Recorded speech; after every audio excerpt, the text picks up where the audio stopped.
Hi, I'm here with Henry Ward. He is the CEO of eShares. Henry, can you please tell us about eShares?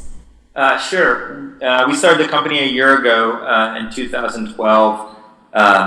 It really was born out of a coffee meeting I had with one of the first venture funds that invested in this idea. We were sitting around having coffee, and I'm a public market finance guy, and he said to me, "Hey, you're a finance guy. Why do when I buy Google stock, it just updates my account automatically, but when I buy Twitter or Square, when I invest in private companies, I get this paper stock certificate. Why is that?" And I said I had no idea. We spent a couple months looking at that problem, and the idea for eShares came out when we said, hey, in public companies, the way they manage ownership of companies is through what's called a transfer agent, right? There's this enormous database that exists out in New York, actually, that says that Henry sold Bob 100 shares of Google, and this database gets updated. There's no equivalent infrastructure in the private companies. It's all done on paper. It's decentralized with law firms. And we said, what if we could go build the transfer agency, the master database for all private companies, and understand the ownership relationships of these companies? And then it became a very interesting idea and an ambitious idea. And our entry into solving that problem is we need to get rid of all these paper stock certificates. So we built a platform for companies to issue electronic shares through eShares rather than printing and FedExing paper stock certificates. And so that's what we do. Great. And now, who would typically use this service? Would it be any private company? It would be private companies, and in fact, we kind of join a group of constituents around these companies. So the companies will issue the electronic shares. Investors will receive the shares via a secure token. They'll log in, and they can manage all of their portfolios on eShares. And so anytime new shares are issued, they magically appear in their portfolio as long as they're accepted and compliant. They can see new shares that have been issued. They can track all of their pricing and holding, and they effectively get an each trade-like view of their private equity portfolio that currently most of them track on a spreadsheet.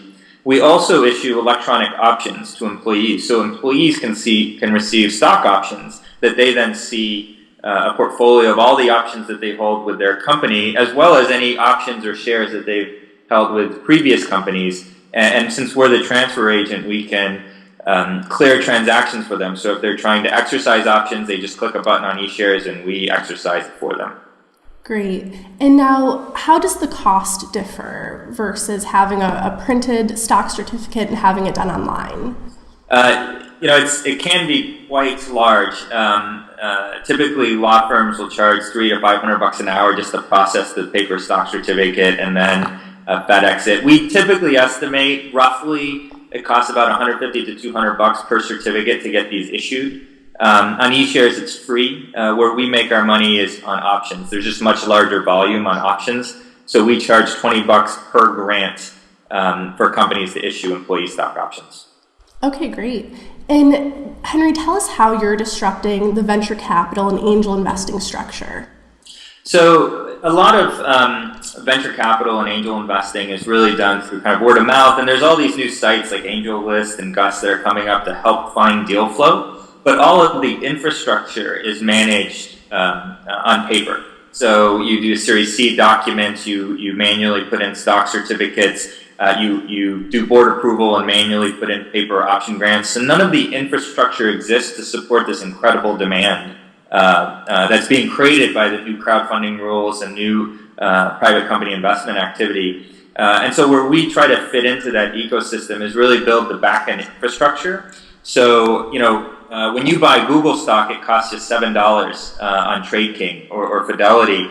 Right now, if you were to buy Twitter stock, it costs about $5,000 just to do the transaction.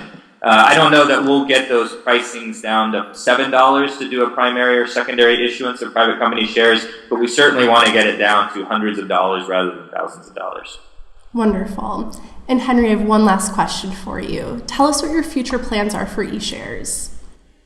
We really want to become the de facto platform for financial services for private companies. So now that we're issuing shares and options for companies, we have their cap table. So we understand their ownership we also understand their ownership liability. So if the company gets sold, we know exactly who gets paid, we know how much they get paid. We're the transfer agent, so we can actually affect the share transfer. And so where we really see our growth coming from is not the cap table and not even certificate or option issuance. It's all the financial services that get built on top of understanding the equity ownership relationship. And these things can include automated 409A valuations, M&A activity, letter of transmittal work, even helping companies go IPO and finding liquidity. All of that is the type of infrastructure we're building. And so if you kind of fast forward to where will eShares be in 5 to 10 years, we really want to be sort of the DTCC, or the private company infrastructure equivalent of all of the things you take for granted in public companies right now. Great. Well, Henry, thank you so much for sitting down and talking with us today.